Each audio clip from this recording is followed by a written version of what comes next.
모세가 그의 장인 미디안 제사장 이드로의 양떼를 치더니 그 떼를 광야 서쪽으로 인도하여 하나님의 산 호렙에 이르매 여호와의 사자가 떨기나무 가운데로부터 나오는 불꽃 안에서 그에게 나타나시니라.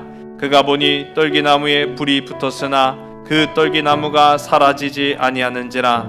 이에 모세가 이르되 네가 돌이켜 가서 이 큰 광경을 보리라. 떨기나무가 어찌하여 타지 아니하는고 하니 그때 여호와께서 그가 보려고 돌이켜 오는 것을 보신지라. 하나님이 떨기나무 가운데서 그를 불러 이르시되 모세야 모세야 하시매 그가 이르되 내가 여기 있나이다.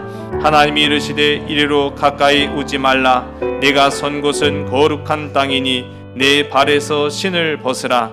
또 이르시되 나는 내 조상의 하나님이니 아브라함의 하나님, 이삭의 하나님, 야곱의 하나님이라.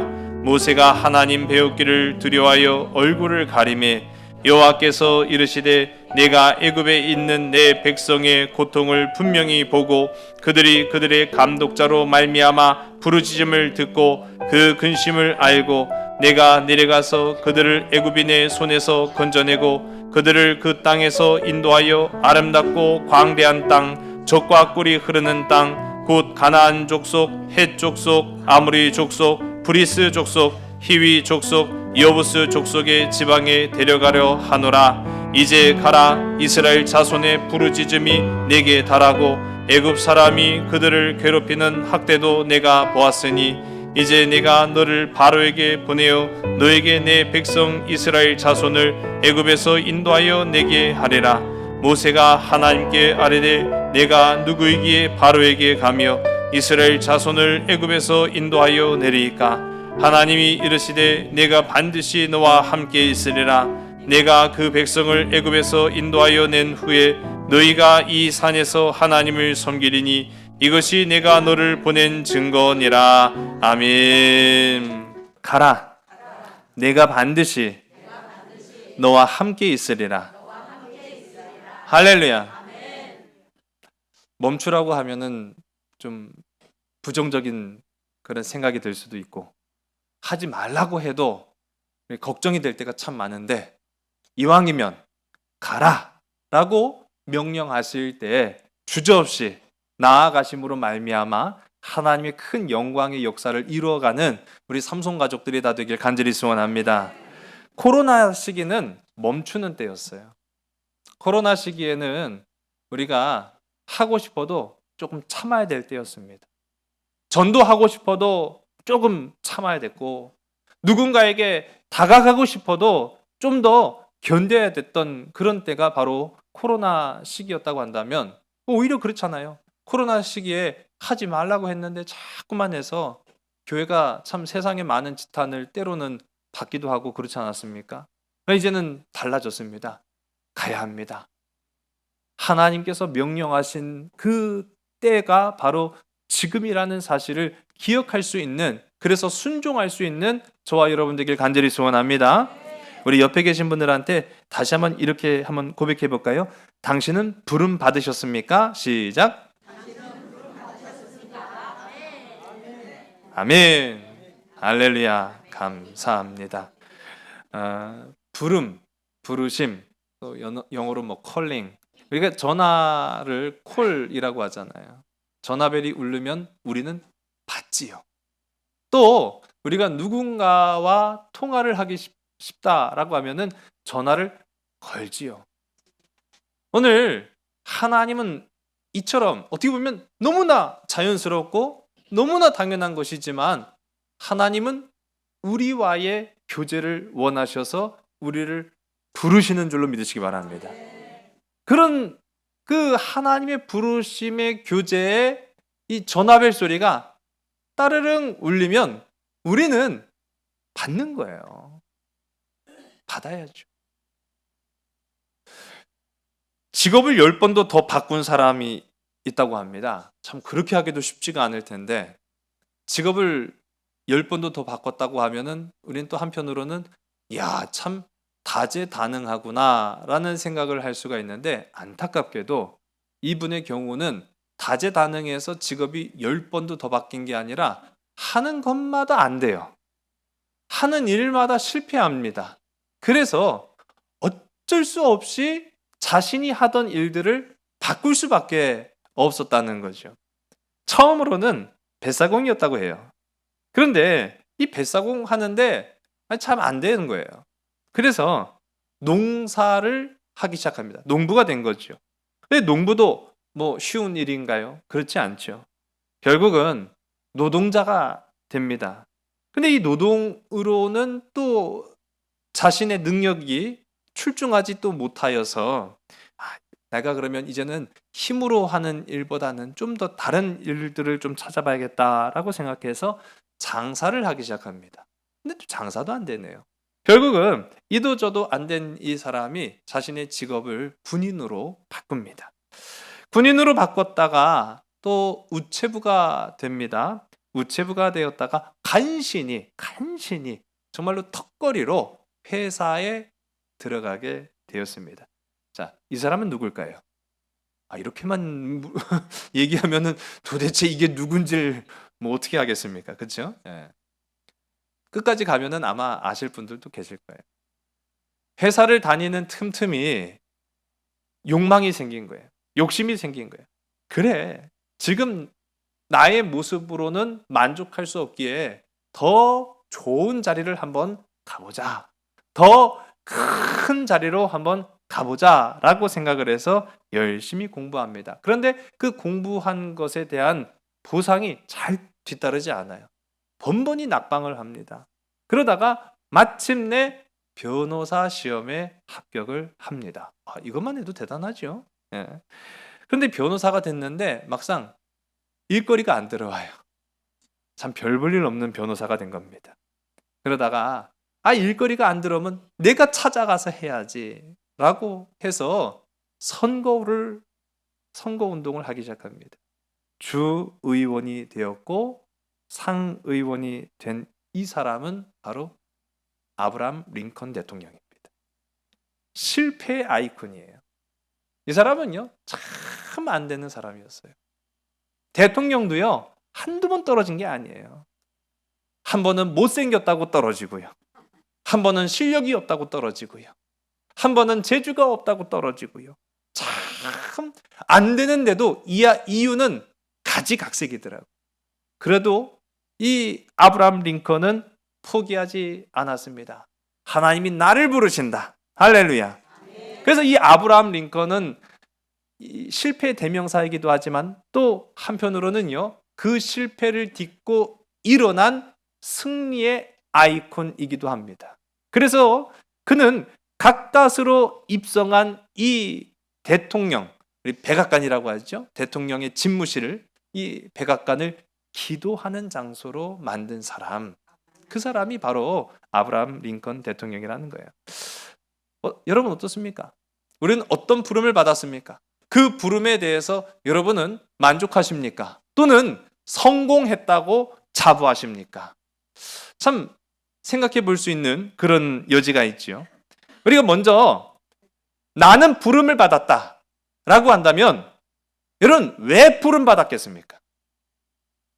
여러분의 실력이 뛰어나서 하나님이 부르셨습니까? 아니면 여러분의 심성이 착해서 하나님이 부르셨습니까? 아니면 여러분의 배경이 좋아서 하나님이 부르셨습니까? 아니면 불러달라고 애원하고 또 간청함으로 하나님의 부름을 받으셨습니까?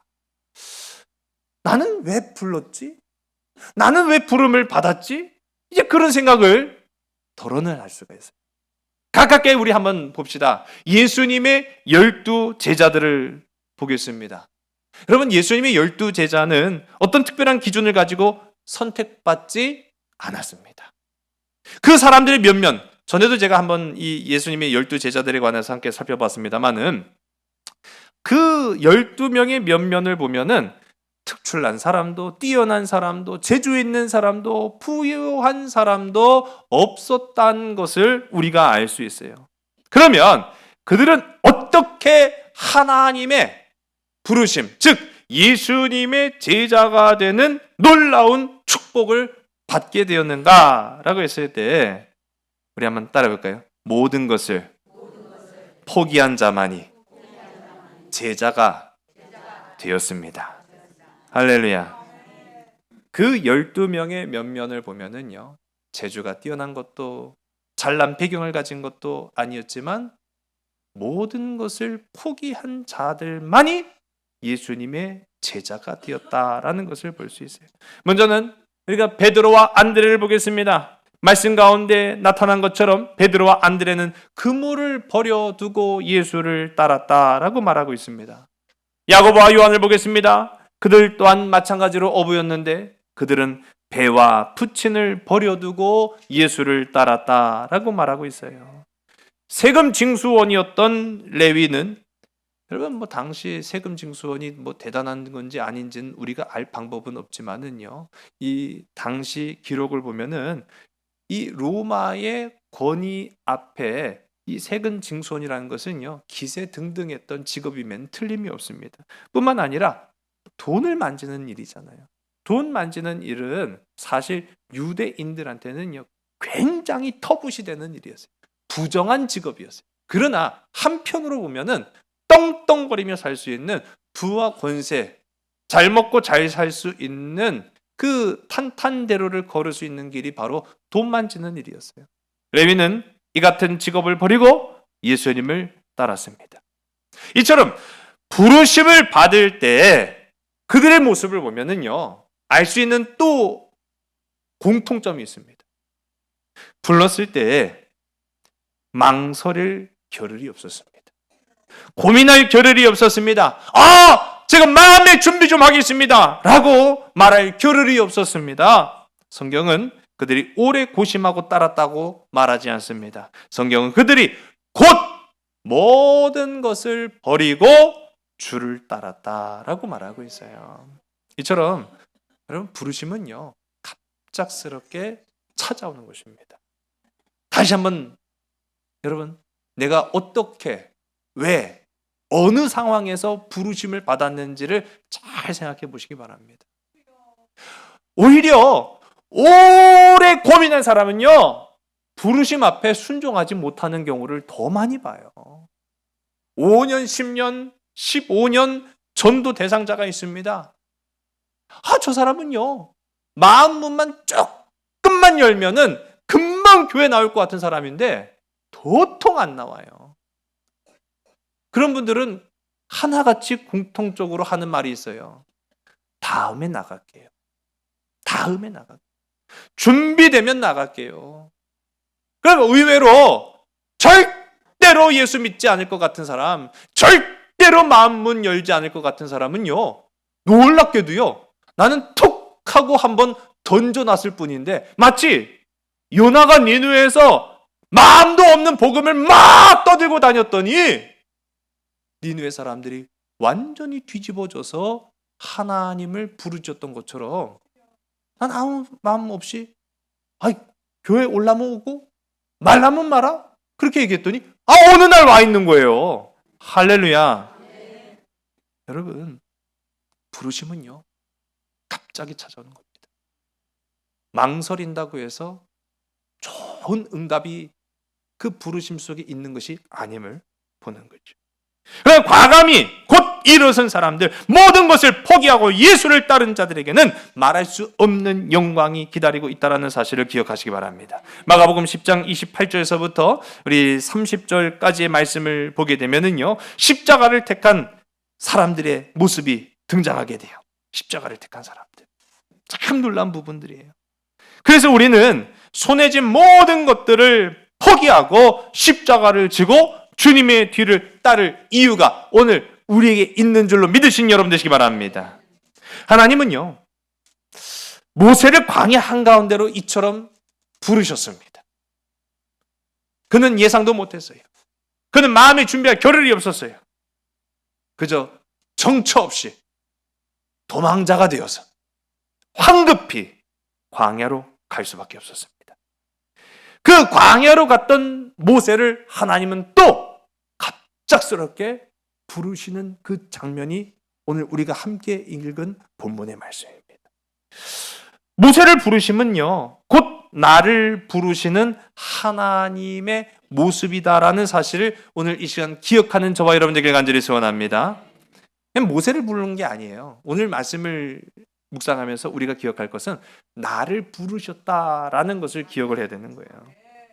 먼저 오늘 우리가 함께 살펴보는 이 3장 말씀과 지난주에 함께 봤던 말씀 사이에 끼어 있는 말씀 하나가 있어요. 그게 바로 출애굽기 2장 24절과 25절 이 두 절의 말씀인데요. 우리 화면을 보시고 우리 함께 읽습니다. 하나님이 그들의 고통 소리를 들으시고 하나님이 아브라함과 이삭과 야곱에게 세운 그의 언약을 기억하사 하나님이 이스라엘 자손을 돌보셨고 하나님이 그들을 기억하셨더라. 아멘. 23절의 내용은 보면은 모세를 알던, 그러니까 모세와 동거동락하면서 형제처럼 지냈던 바로는 죽었습니다. 그리고 이 다음 세대인 거예요. 그러니까 우리가 옛날 영화에도 그렇게 나오기는 하는데 모세와 함께 있었던 그 모세를 알던 애굽 왕은 사라졌어요. 모세가 미디안 광야로 도망가 있는 사이에 새로운 임금이 출현을 합니다. 그러는 가운데 히브리 사람들, 이 이스라엘 백성들의 고통과 압제는 더 가중되었어요. 그렇게 더욱 가중되는 와중에 하나님은요, 놀랍게도 저 멀리 미디안 광야에서 은밀하게 구원의 역사를 준비하고 계셨다라는 것이 오늘 말씀을 통해서 증명되었습니다. 그게 바로 이 하나님이 쓰신 구원자 모세였다라는 거죠. 사건이 전환되는 그 장면의 그 내용을 방금 우리가 읽은 24절과 25절 두 절의 말씀을 통해서 본 거예요. 이 24절과 25절의 말씀은요, 한마디로 말하면 전환입니다. 사건이 전환되는 그런 톱니바퀴예요. 이 사람의 이야기였습니다.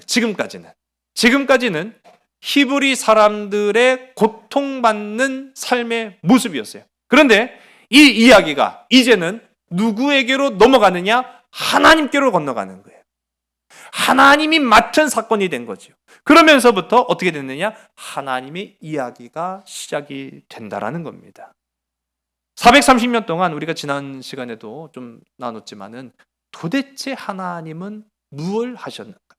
하나님은 왜 침묵하셨는가라는 것을 생각해 볼 때 이 두 절의 말씀이 다 설명이 되는 겁니다. 하나님은 침묵하지 않으셨다는 거예요. 하나님은 가만히 있지 않으셨다는 거예요. 하나님은 방관하지 않으셨다라는 것을 오늘 방금 읽었던 이 말씀이 이야기하는 거예요. 하나님은 이스라엘 사람들의 고통의 소리를 들으셨고, 하나님은 아브라함과 맺은 그 언약을 기억하셨으며, 이스라엘 그 자손들, 아브라함의 후손들이죠, 야곱의 후손들이죠, 그 자손을 돌보셨다라고 말하고 있어요.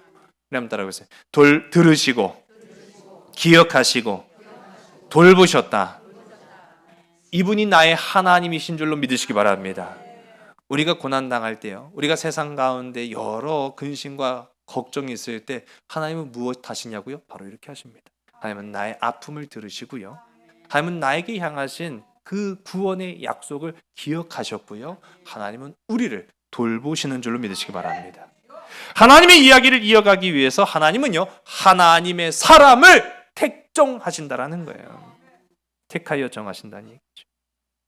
오늘 우리가 함께 읽은 본문 1절의 말씀은 그래서 소망인 것입니다. 우리 1절 말씀을 함께 읽습니다. 시작. 모세가 그의 장인 미디안 제사장 이드로의 양떼를 치더니 그 떼를 광야 서쪽으로 인도하여 하나님의 산 호렙에 이르매. 아멘. 이 짤막한 한 절, 여러분 참 놀랍게도요, 이 짤막한 한 절의 말씀 속에 40년의 세월이 포함되어 있습니다. 모세가 애굽에서 도망할 때 나이가 대략 몇 세였죠? 40세였죠. 자, 이제 모세가 미디안 광야에서 양치다가 하나님 만날 때 나이가 그렇죠, 80입니다. 그러니까 오늘 지금 우리가 함께 읽은 이 1절의 말씀에는요, 40년의 세월이 훌쩍 지나간 뒤를 의미하고 있는 거예요. 그러면 아니 이토록 중요한 모세인데, 이토록 중요한 인물인데 왜 하나님은 왜 성경은 모세에 대한 이야기를 상세하게 서술하지 않고 그냥 한 절로 40년을 훅 하고 지나가 버렸을까라는 생각을 갖게 돼요. 왜 그럴까요? 여러분, 하나님의 역사의 주권자는 모세입니까? 하나님이십니까? 하나님이시다. 온 세상을 주름 잡는 역사의 주관자 또한 하나님이십니다. 우리의 삶의 주인이 되시는 분도 하나님이십니다. 모세 중요해요. 여러분, 이스라엘 사람들한테 모세만큼 중요한 사람은 없어요. 지금까지도 그렇습니다. 그럼에도 불구하고 왜 성경이 그 중요한 모세의 일대기를 쭉 다루지 않고 40년을 그냥 이 한 절로 그냥 팍 지나가 버렸는가라고 하면 역사의 주권자는 모세가 아니라 하나님이시기 때문이라는 거예요. 근데 이제 이 모세를 그럼에도 불구하고 우리 좀 한번 살펴보면은 1절 내용만 보고 우리가 유추할 수 있는 것, 이 모세가요 40년 동안 재산을 좀 많이 불렸네요. 그렇죠? 왜 또 감감부수식이세요? 아리까리한가요? 아니 1절의 내용을 다시 한번 보면은요, 모세가 자기 양떼를 엄청나게 쳐서 호렙산에 이르렀다고 안 나왔네요. 아하, 누구의 양이죠? 장인의 양이었어요. 이 정도면 모세 이거 굉장히 무능한 사람 아닙니까? 아니 생각해 보세요. 하다못해 야곱도 삼촌 라반의 집에서 40년이 뭐예요? 그 절반도 안 되는 세월 동안 어마어마한 재산을 불려가지고 돌아갔는데, 아니 모세라고 하는 사람은 우리 지난 시간에 살펴봤지만 40년 동안 배운 사람이에요. 학식 있는 사람이에요. 알 만큼 아는 사람이에요. 그런 배울 만큼 배운 이 사람이 자기 재산 하나 없이 40년 동안 장인 양 똥구멍이나 쳐다보고 있었단 말이에요. 아니 이게 도대체 납득이 되겠습니까? 참 어떻게 보면은 별 볼 일 없는 인생의 실패자처럼 보이는 이 모세. 그런데요, 그날이 찾아왔습니다. 모세는요, 그날이 특별한 날이 될 거라고는 아마 생각도 못했을 거예요. 그날도 어김없이 양떼를 거닐고 길을 나섭니다. 근데 오늘 우리가 함께 읽은 말씀 보면 광야 서쪽 어디로 갔다라고 말하고 있어요? 어디에 이르렀다고 말하고 있죠? 호렙. 하나님의 산 호렙에 당도하는 그런 모습을 봅니다. 여러분, 인생은 내가 의도한 대로 가지 않는 것 같습니다. 마치 어떻게 보면은 우리 한 사람 한 사람이 양을 모는 목자와도 같은 거예요. 물론 목자는 양을 모으는 목적이 있습니다. 흩어지지 않게 모으는 것이 목자의 사명입니다. 그런데 그렇다고 해서 목자가 계획한 장소로 양떼를 이끌고 가면 됩니까? 안 된다는 거예요. 왜 안 됩니까? 양은 목자가 원하는 장소로 가야 사는 게 아니라 풀이 있는 장소로 가야 사는 줄로 믿으시기 바랍니다. 그러니까 목자의 사명은 물론이지만은 목자가 의도한 대로 되는 것은 아니라는 사실이에요. 그렇게 양떼들이 풀을 뜯어서 찾기 위한 풀이 있는 곳으로 가다 보니까 그의 발이 당도한 것은 내가 계획하고 내가 생각했고 내가 판단했고 내가 목적했던 장소가 아닌 하나님의 산 호렙이라는 곳에 도착하였다라고 성경은 말하고 있어요. 여러분, 이것이 하나님의 부르심의 방식인 줄로 믿으시기 바랍니다. 무엇입니까? 인간의 논리가 거부되는 곳에서 하나님이 만나 주신다는 거예요. 여러분이 계획한 곳에 하나님이 계신 것이 아니라는 사실입니다. 여러분이 뜻하지 않은 곳, 여러분이 환난에 처한 자리, 여러분이 힘들고 고통스러운 그 자리에 하나님께서 여러분을 만나 주신다라는 사실을 기억하시기 바랍니다. 이성이 해석되지 않는 방식으로 하나님은요, 사람을 부르십니다. 인간은요, 어떻게 보면 인지적으로 내가 이해되고 납득되어야 발걸음이 움직일 때가 있어요. 한마디로 말하면 상호적이에요. 그런데 하나님의 부르심은요, 일방적이에요. 다만 그 부르심에 순종하냐 불순종하냐 그 차이만 있을 따름이라는 사실입니다. 하나님은 거친 광야 한가운데에서 이처럼 모세를 부르셨는 줄로 믿으시기 바랍니다. 이 호렙이라는 그 단어를 보면은요, 히브리어로 거친 광야라고 하는 의미를 가지고 있어요. 거친 광야. 푸른 풀밭 맑은 물가에서 부르시는 분이 하나님이 아니에요.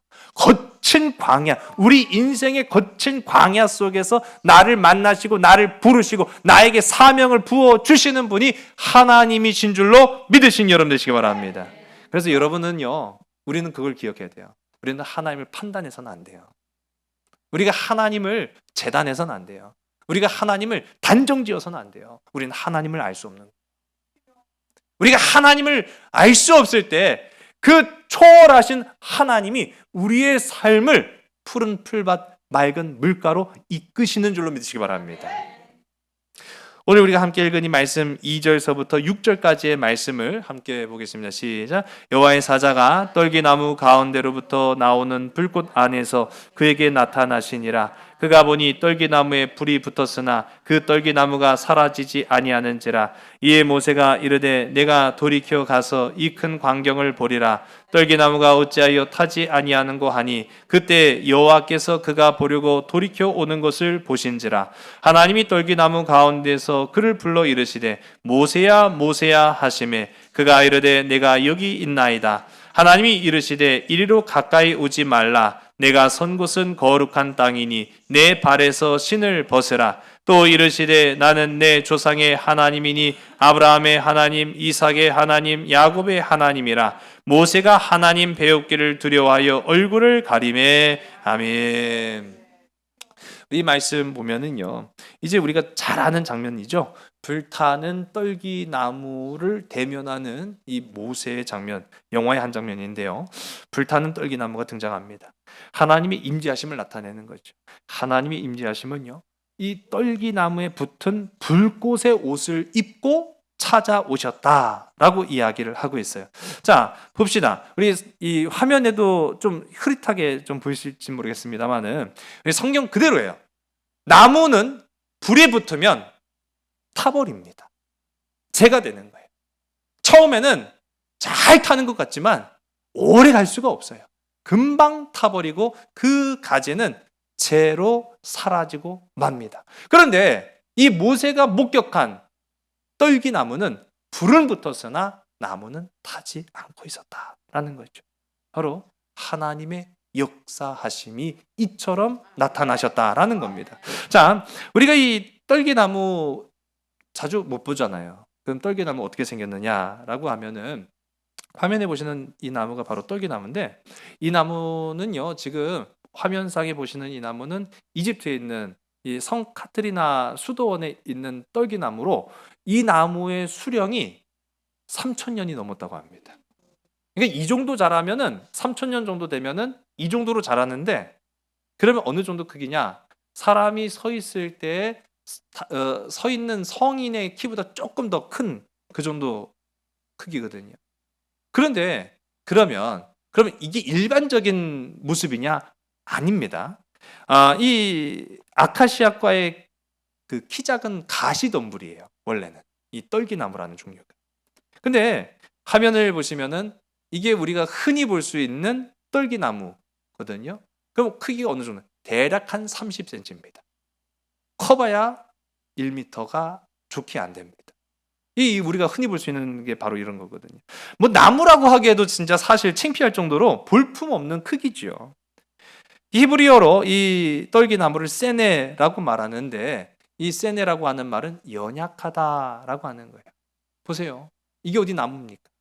나무라고 하기에도 볼품 없는 크기라고 했지만은 이거는 나무 촉에도 속하지 않을 연약한 것이죠. 자, 그러고 보니까 이런 나무 어디선가 또 우리 한번 기억나는 장면이 성경 가운데 등장하지 않습니까? 그렇죠. 로뎀나무. 예, 로뎀나무도 같은 겁니다. 그러니까 이 성경 속에 지친 엘리야가 자신의 몸을 의탁하여 맡긴 곳이 바로 어디였죠? 로뎀나무였어요. 그러니까 우리가 실제적으로 보면은 성경만 보는 것하고 조금 다를 수가 있어요. 아니 크게 다르죠. 어떻게 보면은 우리가 로뎀나무 하면은 뭐 어마어마하게 크고 그 그늘이 막 장대 가지고 수십 명이 들어가도 그 한낮의 태양을 다 피할 수 있을 정도가 됐겠거니라고 생각하지만 막상 이 떨기나무 또는 로뎀나무라는 이 종류를 보게 되면은 이게 뭐 어떻게 이걸 어떻게 사람한테 그늘을 줄 수 있어? 이걸 어떻게 피할 수 있어? 그럴 수밖에 없는 아주 보잘것없는 나무라는 거예요. 열왕기상 19장 4절과 5절의 말씀을 우리 함께 읽습니다. 시작. 자기 자신은 광야로 들어가 하룻길쯤 가서 한 로뎀 나무 아래 앉아서 자기가 죽기를 원하여 이르되 여호와여 넉넉하오니 지금 내 생명을 거두시옵소서. 나는 내 조상들보다 낫지 못하니이다 하고 로뎀 나무 아래에 누워 자더니 천사가 그를 어루만지며 그에게 이르되 일어나서 먹으라 하는지라. 아멘. 우리 방금 전에 본 이 떨기나무를 보면은 엘리야가 그러면 어떻게 이 로뎀나무 아래에서 그 태양을 피했을까요? 상상력을 한번 동원해 보시기 바랍니다. 땅 파고 들어가면은 로뎀나무 굴이라고 해야 되는데 아마 머리만 간신히 그냥 집어넣었을 것 같아요. 그냥 머리만 간신히 피하는 정도밖에 안 돼요. 그 정도밖에 안 되는 아주 보잘것없는 것이지만은 엘리야에게는 절박한 것이었어요. 얼마나 절박했으면 이 로뎀 나무에 자신을 이제 의탁하여서 그 두려움과 그 떨리는 마음을 하나님 앞에 맡겼겠습니까? 여러분, 왜 이렇게 초라한 모습으로 하나님은 나타나셨을까라고 하면 이것이 바로 하나님의 방식이기 때문입니다. 하나님은요, 크고 강한 권세의 모습으로 이 땅 가운데 오신 것이 아니라 오히려 가장 천한 식물의 모습으로 이 땅 가운데 임재하셨다라는 사실을 기억하시기 바랍니다. 우리가 잘 아는 것처럼 예수님도 그렇게 오셨잖아요. 왕궁에 오신 것이 아니라 보잘것없는 마구간 그 말구유 위에 우리 주님이 누우셨던 것, 누가 그 말 밥통에 누인 아이를 보고 저분은 만왕의 왕이시고 하나님의 아들 독생자이시다라고 생각하겠습니까? 오직 믿음을 가진 자에게만, 오직 겸손한 마음을 가진 자에게만 그와 같은 고백이 이루어졌는 줄로 믿으시기 바랍니다. 불타는 떨기나무, 이 불타는 떨기나무가요, 근데 보통 나무가 아니었다라는 것은 그냥 떨기나무로만 존재한 게 아니라 거기에 불이 있지만 타지 않았다라는 것을 알고 가까이 다가가면 다가갈수록 이거는 초월적인 현상이구나, 바로 하나님이시구나 라는 사실을 이 모세가 알게 됩니다. 자, 모세는요 황급히 얼굴을 가렸어요. 왜 가릴까요? 두렵죠. 그럼 왜 두려울까요? 하나님 만나면 죽습니다. 제가 확실하게 말씀드릴게요. 하나님 만나면 죽습니다. 자, 이제 묻습니다. 하나님 만나시고 싶은 분. 어머나, 이렇게 믿음이 없네. 우리 하나님 만나러 온 거 아니에요? 자, 다시 한번 제가 말씀드릴게요. 하나님 만나면 죽습니다. 자, 이제 하나님 만나시고 싶으신 분.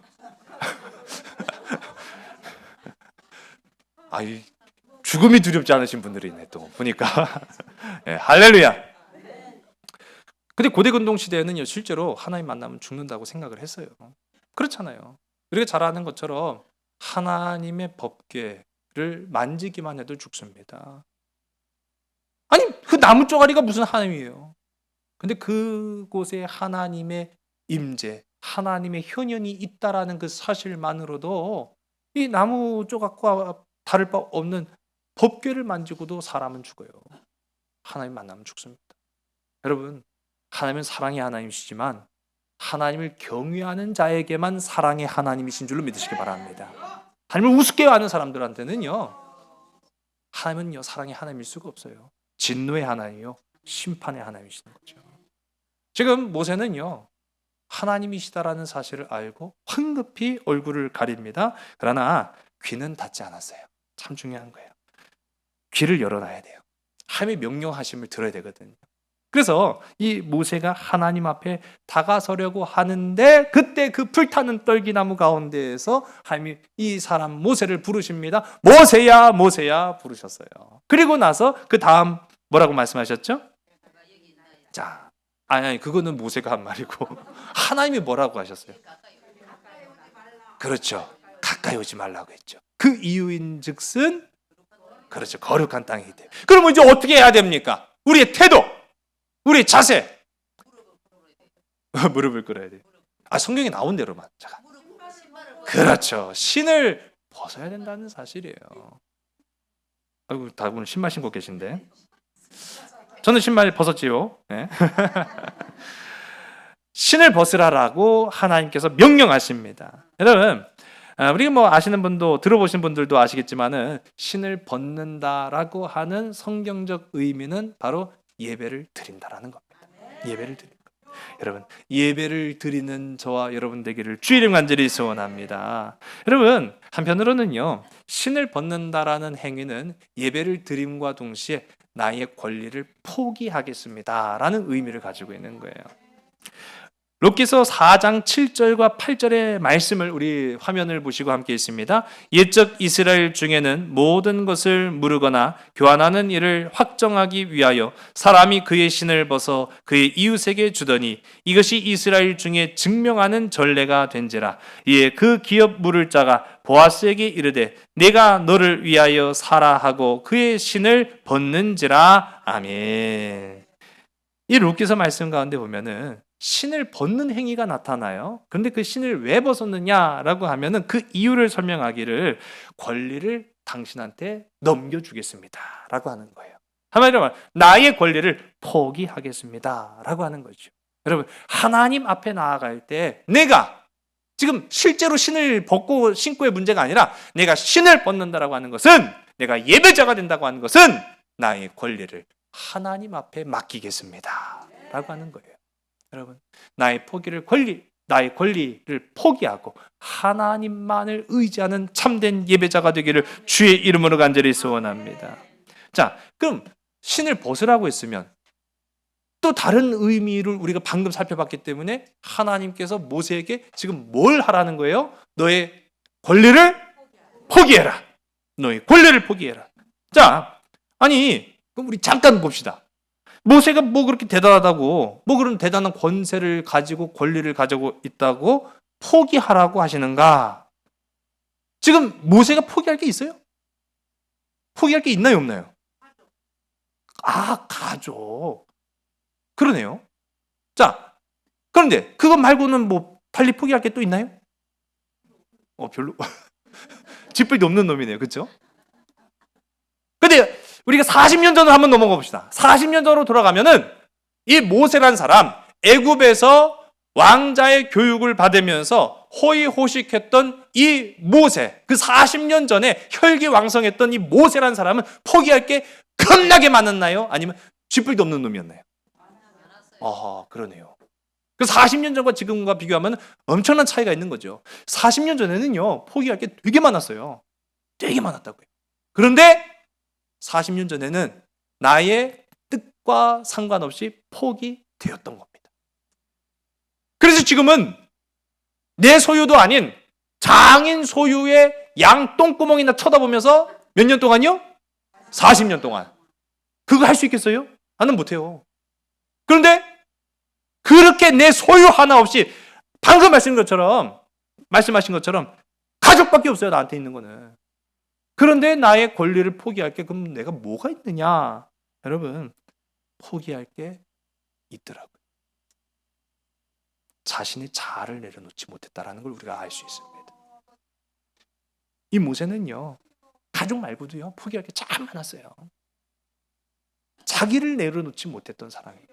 우리 11절의 말씀을 우리 함께 읽습니다. 시작. 모세가 하나님께 아뢰되 내가 누구이기에 바로에게 가며 이스라엘 자손을 애굽에서 인도하여 내리까? 아멘. 하나님이 지금 모세를 부르셨거든요. 아무나 부르십니까? 누구에게나 이렇게 불꽃처럼 찾아가십니까? 아니네요. 진짜요. 그러고 보니까 흔치 않은 케이스잖아요. 그렇게 찾아오신 하나님이 모세를 부르셨는데 모세가 하나님의 부르심에 대한 그 응답은 무엇이었습니까? 못하겠는데요 라는 거였어요. 못하겠는데요. 우리 11절 말씀 보면 그거예요. 넌 좀 못하겠는데요. 여러분, 그도 그럴 것이 앞서도 그 1절 한 절에서 모세 이야기가 40년을 훌쩍 딱 지나간다고 말씀드렸잖아요. 광야에서 보낸 40년의 세월 동안 모세가 하나님의 이름을 불렀다는 구절을 단 한 절도 찾아볼 수가 없습니다. 단 한 절도 찾아볼 수 없습니다. 여러분, 그 말인즉슨 무슨 말입니까? 모세는요, 하나님 앞에 자발적으로 나아간 적이 단 한 번도 없었다는 거예요. 모세는 하나님을 필요로 하지 않았다는 거예요. 40년 동안 비록 비루한 인생 같았지만, 나그네와 같은 인생이었지만 그걸로 만족했지 하나님을 굳이 찾을 필요를 못 느꼈던 인생이 바로 모세였다는 겁니다. 여러분, 이건 우리에게 엄청난 충격을 주는 거예요. 우리는 처음에도 말씀드린 것처럼 우리는 부름받은 사람들입니다. 하나님의 백성들입니다. 예수님의 제자들입니다. 근데 우리가 하나님이 부르실 때 우리는 과연 무엇라 답할까라고 했을 때 우리도 모세밖에는 안 된다는 거예요. 기껏 해봐야 못하겠는데요. 안 되겠는데요. 여러분, 하나님 왜 부르신 줄 아십니까? 너 나 없이 못 산다라는 거예요. 하나님이 우리를 부르신 이유는 우리가 능력이 있어서 우리가 정말로 필요해서가 아니라 우리를 위해서 우리를 부르십니다. 너 나 없이 못 산다. 지금까지 40년 동안에는 너 나 없이 산 것 같지? 그렇죠? 아니에요. 보세요. 하나님은 430년 동안 이스라엘 백성들을 어떻게 하셨다고요? 지켜보셨다고 말하고 있잖아요. 관심 있게 지켜보셨다고 말하고 있잖아요. 그러면 하다못해 그 쓰실 모세를 그렇게 안 지켜보셨겠습니까? 지켜보셨어요. 하나님의 관심이 있었기 때문에 살아남았던 거예요, 모세는. 여러분, 나 없이 너 못 산다. 이게 바로 하나님의 부르심인 줄로 믿으시기 바랍니다. 하나님은요, 우리를 보았고요, 우리의 부름을 들으셨고요, 우리의 마음을 아시는 줄로 믿으시기 바랍니다. 우리 7절과 8절 두 절의 말씀을 함께 읽습니다. 우리 7절과 8절 시작. 여호와께서 이르시되 내가 애굽에 있는 내 백성의 고통을 분명히 보고 그들이 그들의 감독자로 말미암아 부르짖음을 듣고 그 근심을 알고 내려가서 그들을 애굽인의 손에서 건져내고 그들을 그 땅에서 인도하여 아름답고 광대한 땅, 젖과 꿀이 흐르는 땅, 곧 가나안 족속, 헷 족속, 아모리 족속, 브리스 족속, 히위 족속, 여부스 족속의 지방에 데려가려 하노라. 아멘.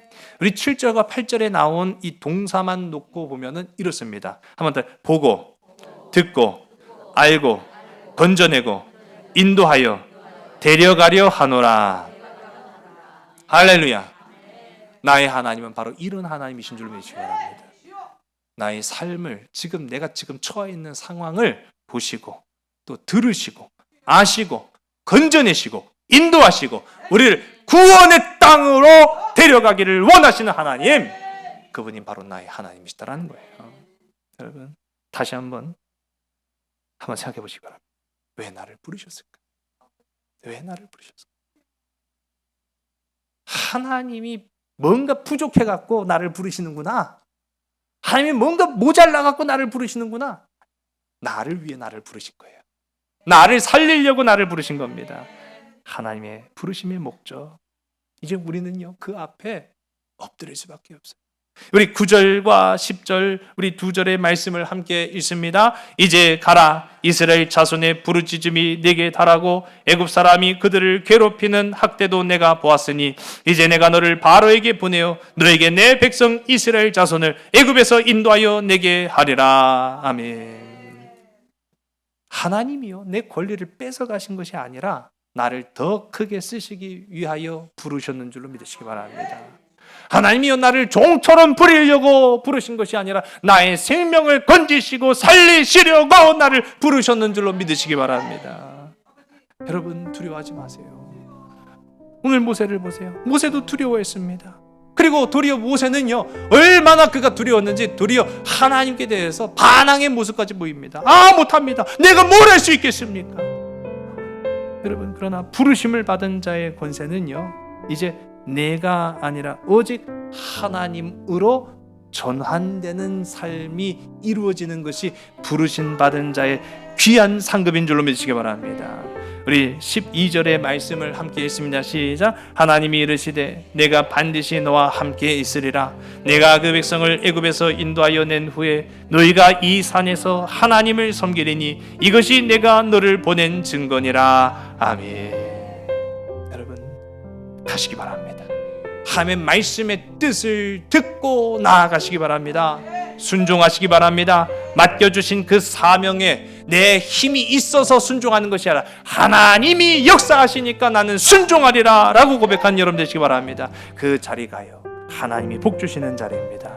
그 자리가요, 하나님의 약속의 땅인 줄로 믿으시기 바랍니다. 내가 반드시 너와 함께 하시라고 말씀하신 하나님이 나를 위로해 주십니다. 나의 능력을 배가시켜 주십니다. 나는 순종하겠습니다라고 하면서 정말로 버린 그 삶을 우리가 체험해야 됩니다. 말로만 나는 순종하겠습니다라고 하면서 실제로는 나를 버리지 않은 경우가 참 많아요. 내가 십자가를 지겠습니다 말하면서도 십자가 앞에서 죽을 각오까지는 못하는 경우들이 참 많습니다. 그러나 우리 주님은 죽으셨고 자신을 버리셨으며 하나님 앞에 순종하셨던 것을 우리가 보게 됩니다. 나 주님 없이는 못 삽니다. 그게 바로 부르심 받은 자의 권리입니다. 난 주님 때문에 삽니다라고 하는 것이 부르심 받은 자의 상급입니다. 그런 상급을 받으시면서 순종함으로 나아가는 이 사순절에 저와 여러분 우리 모두가 다 되기를 주님 간절히 소원합니다. 하나님, 모세를 부르셨으며 예수님의 제자들을 부르신 주님, 오늘 이 시간 이 땅 가운데 살아가는 우리 또한 주님이 거룩의 자녀로 하늘 백성으로 나를 부르셨는 줄로 믿습니다. 힘없고 연약하지만 죄악 가운데 뒹굴며 살았던 우리이지만은 하나님, 나를 하나님의 거룩의 손으로 변화시켜 주시옵소서.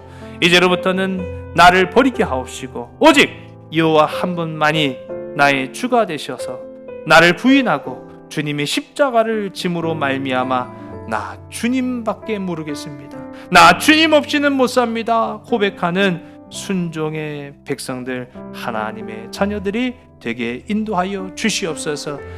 이제 우리가 또한 세상으로 나아갑니다. 두렵습니다. 떨립니다. 걱정과 근심이 눈앞을 가립니다. 그러나 나아가겠습니다. 주님이 나와 함께 하심을 의지함으로 나아가겠습니다. 담대함을 더하여 주시고 성령의 충만함을 덧입혀 주시옵소서. 사랑 많으신 예수 그리스도의 이름으로 감사하며 간절히 기도드렸사옵나이다. 아멘. 창조의 사랑이 나를 빚으시고 따스한 숨결 날 온전케 하네. 태초부터 영원토록 그 사랑 내 영혼 붙드시네. 내 모든 삶 속에 참 길이 되시고 이 길 끝에서 날 안아주시네. 내 평생에 모든 순간 그 사랑 내 삶을 인도하시네. 내 삶의 주인이라 깊어진 하루의 끝에서 나 고백하리라. 내 삶의 주인이라 깊어진 하루